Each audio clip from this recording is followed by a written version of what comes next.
Okay, so I'm very excited to be back with you guys. It's been about a month since we've had consistent programming. As you guys know, the Jewish holidays have all been this past month, and I was in Uman for Rosh Hashanah, Baruch Hashem, thank God.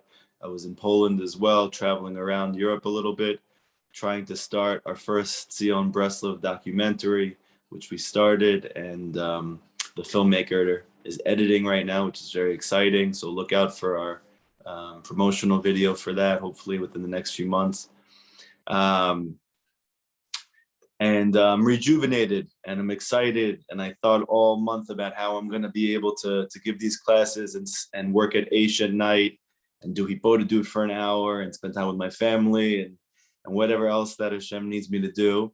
And I hope I came up with a good game plan, which is actually going to make our classes more varied as well, because during the week, instead of just doing Likutey Moharan every day, which is great, we're going to be doing Likutey Halachot as well and Sichot Haran as well. So those are two new developments for us, and I think it's going to give us a more well-rounded Breslov education and bring different elements to the table that I think are very necessary and important, and also keep it interesting and fresh and different. So, and that obviously, in addition to the new newsletter that we just put out, we put our first Zion Breslov newsletter. It's called Breslov Breeze. I hope you guys got it for Shabbat. We spoke about the Parsha, and we had about 4 or 5 writers on there. So that was all done within 1 or 2 days, which is an amazing, amazing feat. And the articles are great. So I would really recommend, if you haven't seen it yet, to go back to the WhatsApp groups and check out our first letter, and also make sure that you sign up. Go to our website and go to the bottom and press subscribe. Just put your email in. It's completely free, and you're going to get high quality Breslov Chassidus every single week before Shabbat that's related to the Parsha. So I would highly recommend that you put your email in so you get these every week, Bezrat Hashem, moving forward. Okay, so before we move into the Torah itself, I want to give a recap of what we've done so far. And also, just want to point out that all of the real big rabbis, they always give classes in front of books. So I've superimposed this imaginary bookcase over here to make myself look like a real rabbi. I hope it increases the quality of the class and helps you feel more yeshiv da'at as you're learning. I also gained about 20 pounds this past month. So hopefully the extra weight will also increase the quality of the class somehow. So I'm going to give a quick review of what we've done so far. We're doing the lesson 11 in Likutey Moharan. This was given in 1803, I believe, when Rabbi Nachman was about 31 years old. And what we've said so far is like this. Rabbi Nachman says that what is the goal of a Jew? What should we be looking forward to every day? What should be our main modus operandi? What does that mean? I don't know, but it just came into my head. It means, what should my main mode of thinking be? How am I relating to the world and the events that are taking place to me? What should my goal be on a day-to-day basis? So Rabbi Nachman says, you should be looking for tavuna. You should be looking for amkus and tavuna. You should be looking for very deep Torah understanding. But Rabbi Nachman says that your Torah understanding, which is really your devekut, your connection, your unity, your oneness with Hashem, is dependent on your spiritual level. And therefore, all of us, that the majority of us are Balei Tshuva or Gerim or in the process of Gerut. So we started learning 5 minutes ago, and we started to try and grow spiritually 10 seconds ago, and we're starting over again right now. So obviously, we're not on such a high spiritual level. So how are we ever going to come to deep Torah understanding? So actually, we're not the first people who had this question. Actually, the Mitzrayim, the Egyptians, when Moshe Rabbeinu, the Mashiach, came to Mitzrayim, just like Rabbi Nachman came to our Mitzrayim, came to our secular, unconscious world of Gashmiut, of physicality, and woke us up, so too Moshe Rabbeinu went down to Mitzrayim and he saved the Jewish people. And the Midrash says that they asked him, why are you coming here to give tevin? Tevin is straw. But Rabbi Nachman says the root of tevin is the root of tavuna, which means deep Torah understanding. Why are you coming to Mitzrayim to give tavuna? And the word that they use is afarayim. Afarayim was a location in Mitzrayim, and the root of the word afarayim is afar, which means dust. And Rabbi Nachman says that they were alluding to the fact that you're trying to bring tavuna, tevin, straw, deep Torah understanding to people who are on the lowest spiritual level. Afarayim, afar, dust of the ground. Why are you bringing it here? And his response back was, because you bring vegetables to a vegetable market. But Rabbi Nachman's chiddush is that the word for vegetable, yarak, is the same word for throwing in Aramaic. To throw something is yarka. Yarka is another word for teshuva, Rabbi Nachman says. That when you throw something, this is the essence of teshuva, because what you're doing is you're throwing something which fell down to this world, and you're throwing it back up to its root, to its source in reality, which obviously the main type of throwing spiritually is that of your own neshama, that of your own soul. You're doing teshuva, you're throwing that soul back from this lowest physical world all the way back up to Hashem. So Moshe's response to them was that there's something called teshuva, that on paper you're right. It doesn't make sense to bring the deepest Torah to those people who are furthest away. But through yarka, through vegetables, through teshuva, the Jewish people are going to be able to go all the way back up and receive deep Torah understanding. Now this is an allusion as well to why was Rabbi Nachman busy trying to bring the deepest Torah, which Likutey Moharan is the deepest Torah, to those people who were furthest, to the Balei Tshuva and to the Gerim. Why isn't he busy spending time with Tzaddikim, teaching them? And the answer is, because this is the role of the Mashiach. This is the role of Moshe Rabbeinu. This is the role of the tzaddik of the generation, to be busy with those people who are suffering and struggling the most, not those people who have figured it out. Because Hashem is with the lowly ones, Hashem is with the oppressed, Hashem is with the widow, Hashem is with the orphan. And spiritually, that's us. And Baruch Hashem, thank God. And therefore, we have Rabbi Nachman to give us deep Torah understanding. How are we ever going to chap his Torah? How are we ever going to really relate to his deep Torah understanding that he's trying to give us? The answer is through teshuva. And Rabbi Nachman says the key to teshuva is speech. He says the only way to achieve teshuva is through speech. And the way in which you do it, Rabbi Nachman says, is that when you speak out Torah, when you talk out the Torah that you learn, in Hibodadut, when you speak to Hashem like he's your best friend, that conversation itself will guide you on your way back to Hashem. An amazing thing. That when you speak to Hashem from the depths of your heart, something's going to take place in that conversation where your words themselves are actually going to show you how to get back to Hashem. And I've experienced this many times, and it's an amazing, amazing experience. And Rabbi Nachman alludes to this elsewhere, where he says that when a Jew does Hibodadut, he literally gets to experience Ruach HaKodesh. Just like when Chazal say that when a man and woman name their child, when they give the name over, that name is really the name that Hashem wants to give that soul, because that's the mission of that child. And therefore, Baruch HaKodesh, the parents get it no matter what level they're at. That you experience when you name your child, Rabbi Nachman says, a Jew experiences every time that he does Hibodadut, and he accesses the depths of what's going on in his heart.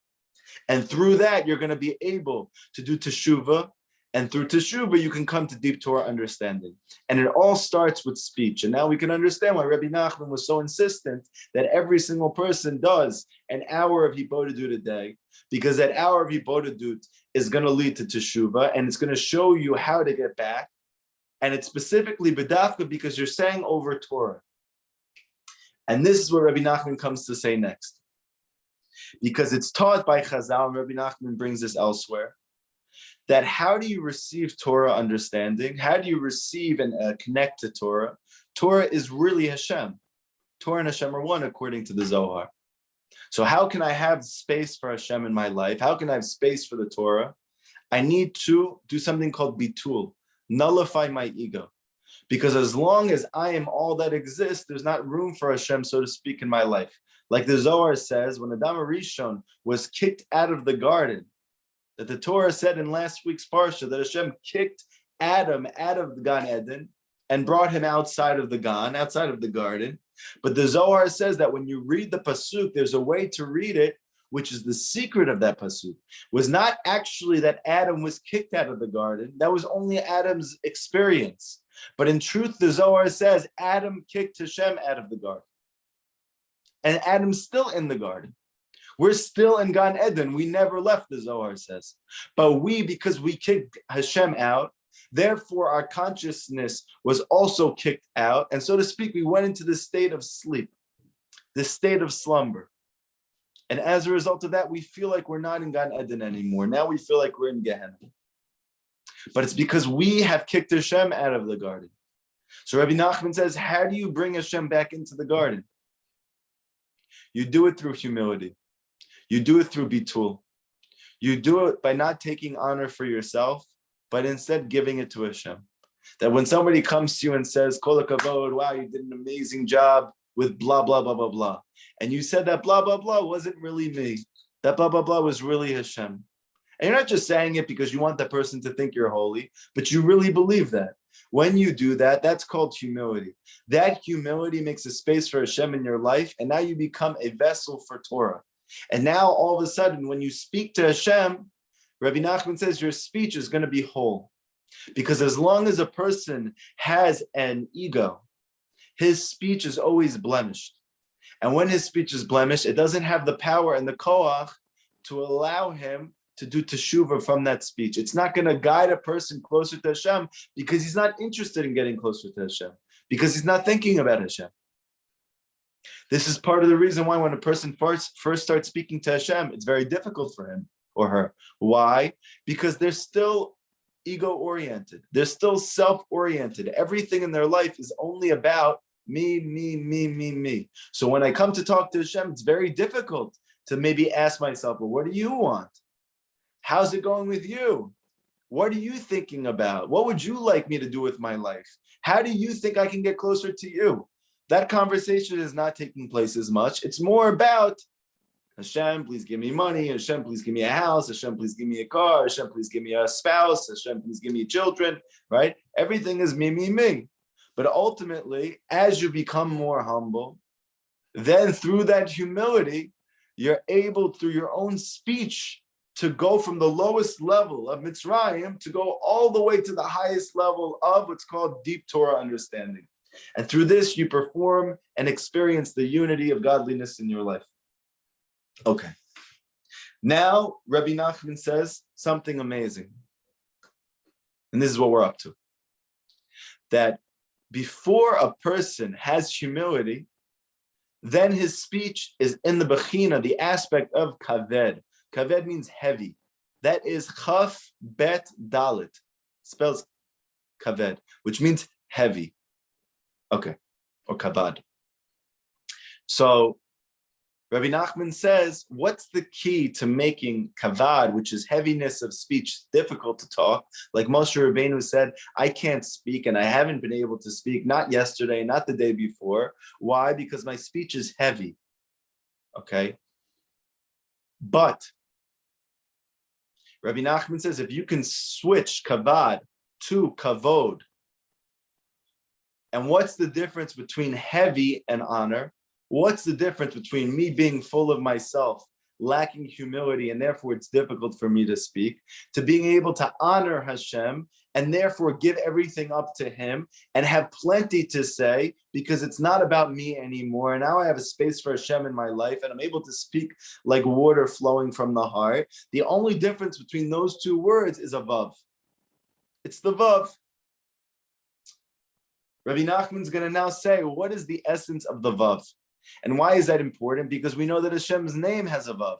You have a yud and a hey and a vav and a hey.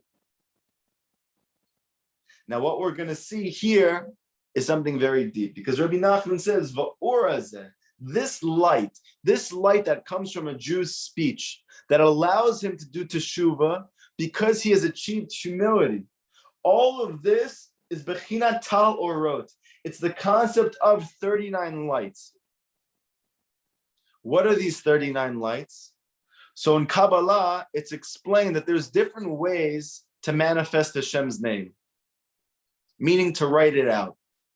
You can spell a yud and a hey and a vav and a hey, and you can expand that out to different combinations. For example, when you spell the yud, you could spell yud, yud, vav, yud. That's how you would spell out the yud. That's an expanded version of the letter yud. However, you can also spell the letter hey, hey, hey, that spells hey, or hey, yud, that spells hey, or hey, aleph, that also spells hey. And through 3 different spellings of hey, you now come to 3 different combinations of Hashem's name.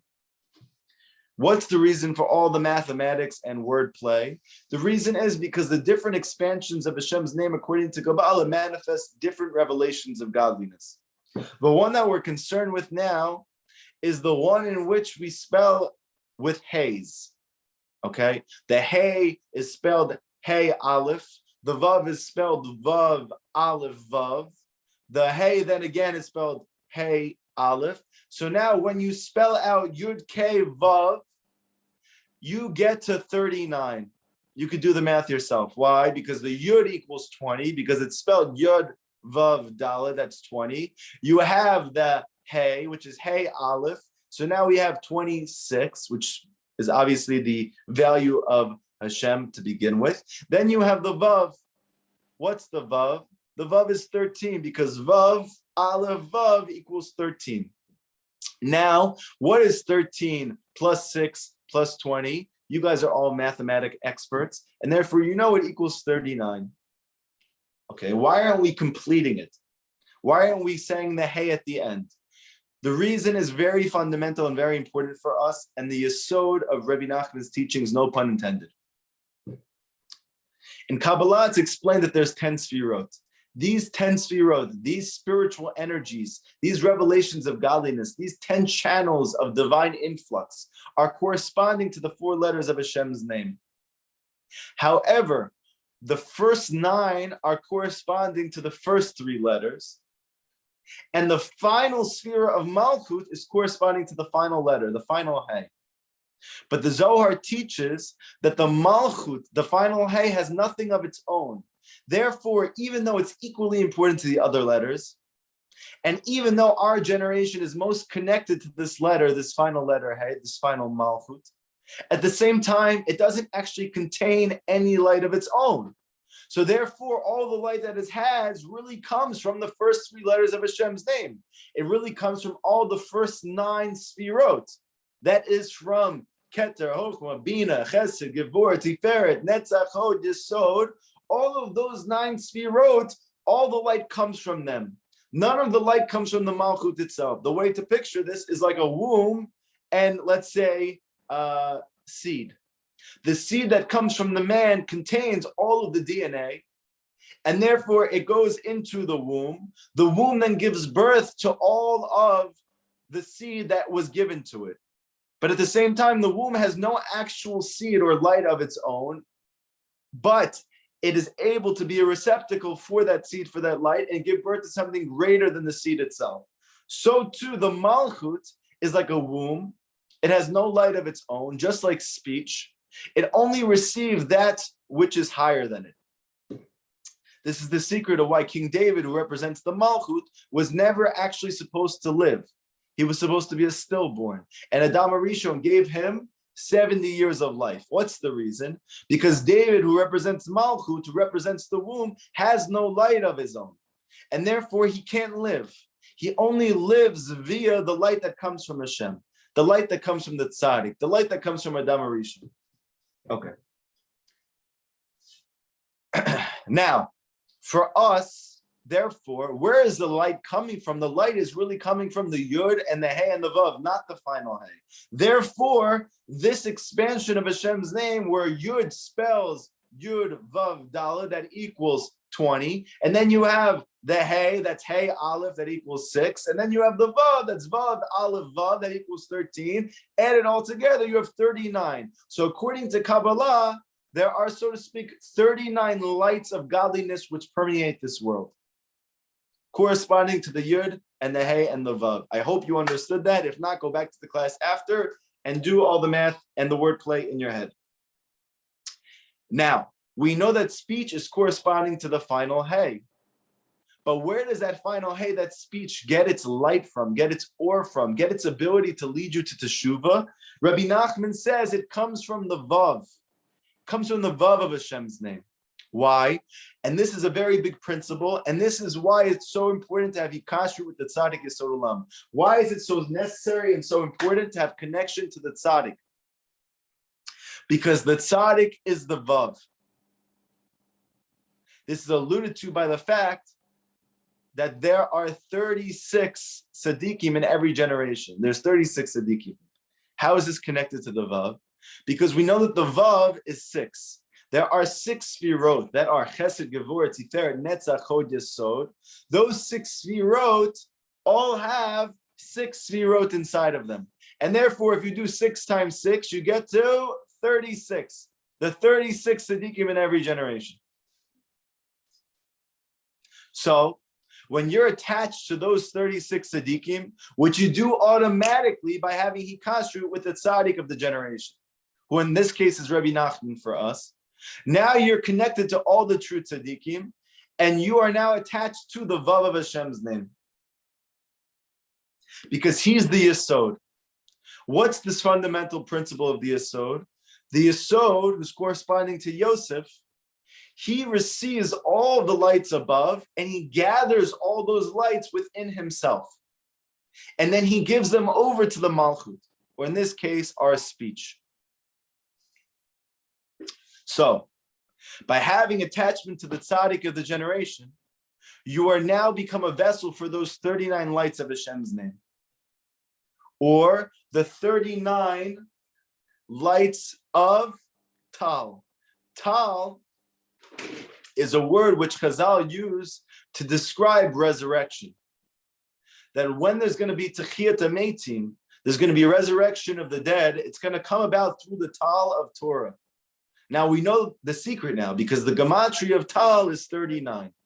Meaning, through these 39 lights of Yud, Hey, and Vav, which are all manifest through the Tzaddik, there's going to be Techiyat HaMeitim. Now, how does that relate to us on a personal level? The reason is because you have a tzaddik inside of yourself. You have an aspect of the Yesod inside of you.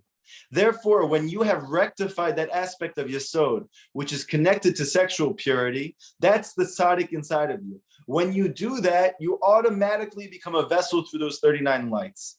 And those 39 lights now infuse your speech with the light of Hashem. And that speech is going to direct you towards Teshuva. And you're going to be able to go from the lowest levels to the highest levels. And therefore, you're going to have your own little mini Techiyat HaMeitim. Rabbi Nachman says it's like this. There's a pasuk in Eov, Hein ko ele. All of these yifal, all of these things, el pamim, that Hashem does, he does pamim shalosh im gaver. He does all of these things 2 or 3 times with a man. What's the secret of this pasuk? Rabbi Nachman says pamim shalosh, 3 times. What's 3 times? That's the concept of 3 times 13. Meaning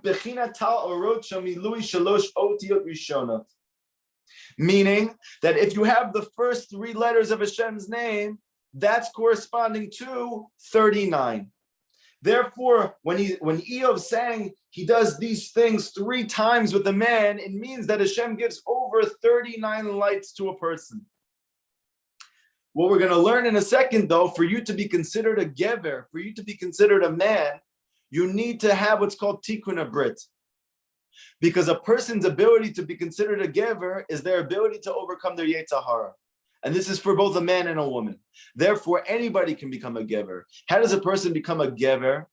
A person becomes a gever by mastering his area of sexuality. He does this by not wasting seed if he's a man. He does this by not watching things which are considered a sore according to the Torah. He does this by not engaging in promiscuity.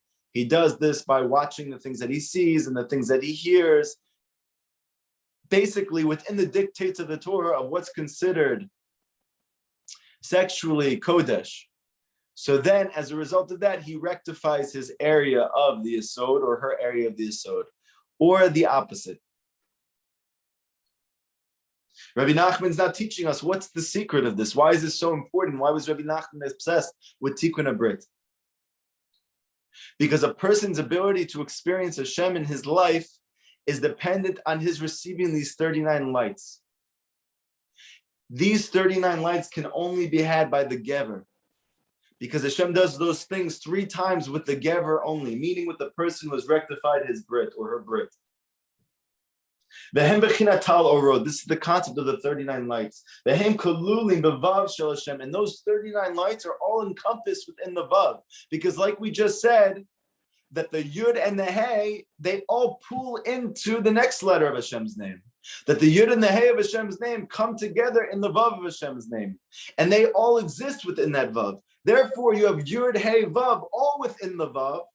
And that's all equal in Gematria to 39, because that's the 39 lights. They're all held in the Vav, which is the Tzaddik, which means either the Tzaddik of the generation, or all the true Tzaddikim of the generation, or more personally, the Tzaddik within you.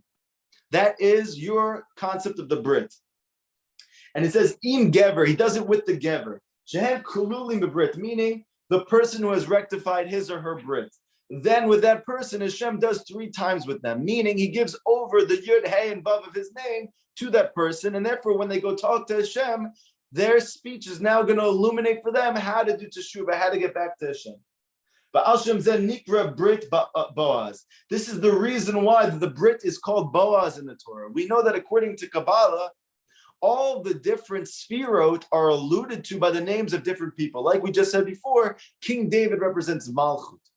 Usually, who represents the Yesod? Who represents the Brit? It's Yosef at Tzaddik.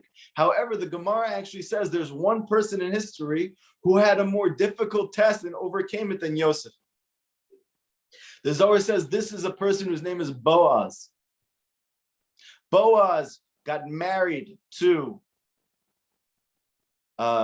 Ruth, and that ended up giving birth to the Mashiach. That ended up giving birth to David. What was the koach of Boaz? That he was the tzaddik Yesod Olam. How is that hinted to? Because Rabbi Nachman says the Zohar brings that Boaz is the Brit. Bo-Oz, because if you spell Boaz, it's spelled in him is Oz. What's Oz? So there's a commentary, and the commentary says that if you spell out Oz, you have 77. If you add 1, you have 78. What is that? The gematria of 26 times 3. I know there's a lot of math in this class. So for people who like math, they're going to like this class. People who don't, it won't always be so math intensive or so math heavy. But if you do 26, which is the value of Hashem's name, times 3, you get 78. That's the concept of Oz. Hashem does with you 3 times. You have these 3 manifestations of Hashem's name, or the Yud and the Hey and the Vav. Who has them? Boaz. Where is this alluded to? In his own name. The name Boaz means in him is Oz. What does Oz literally mean? Strength. And now the whole thing comes together. Why? Because according to Chazal and Pirkei Avot, who's the person who's strong? A person who overcomes his Yetzer Hara. Rabbi Nachman says, what is the source of the Yetzer Hara? Pagama Brit. So therefore, when I rectify my Brit, I have in essence rectified the Yetzer Hara completely. And now you have become the Bechina Boaz. Now Oz is with you because you have become a Gever. You're considered strong. You're not strong because you beat somebody when they cut you off in the highway. You're not strong when you yell at somebody when they undermine your authority. You are strong when you take your Yetzer Hara, which is your propensity, desire to see and engage in physicality and sexuality, which is not according to the dictates of the Torah. And when you rectify that, which is the most difficult test of a person, especially a man, then you receive Oz. You become like Boaz. And then you get the 39 lights of Tal, and those 39 lights rectify you even before you die. And this is the whole Chiddush of Rabbi Nachman. How is it that he has, so to speak, awakened so many people? How has he rejuvenated so many Jews, so many non-Jews, to feel life, to feel joy, to feel connection to Hashem. Because Rabbi Nachman is working in every single lesson to rectify the Brit for us. And when a Jew rectifies their Brit, they have Techiyat HaMeitim even before they pass away. Because they get the Tal, they get the 39 lights of Tal, and then they get resuscitated. They have new life even now. So tomorrow, Bezrat Hashem, we're going to continue, but we're not going to be doing Likutey Moharan. We're going to be doing Likutey Halachot. Next week, we're going to be continuing the lesson that we're doing. And I know this lesson was shorter. This is also on purpose. Moving forward, the classes will be about half the time. And that way, people will be able to watch it all the way through in more specific, more focused classes. And hopefully through this, they're going to be able over time to absorb more and more Torah.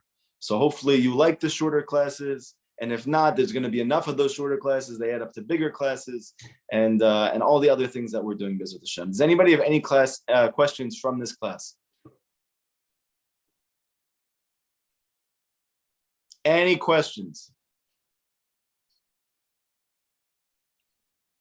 No questions, Rob. Just glad to get back to a regular schedule. Baruch Hashem, me too. Very, very happy, very excited to be back with you guys. I hope this year is going to be the best year so far for all of us. We got a great plan for you guys moving forward this year. I hope that it becomes really the most tremendous year of growth for all of us. And I hope that we're able to be a part of that growth for you, and really, really excited for everything that's to come. I love you guys. I miss you guys. I appreciate that you even take the time to listen to me. It's very, very humbling. And I'm excited about this year. So looking forward to everything. Tune in tomorrow again for Likutey Halachot, and then the next day, Bezrat Hashem, for Sichot Iran, which we're going to start from the very beginning. Everybody have a great day.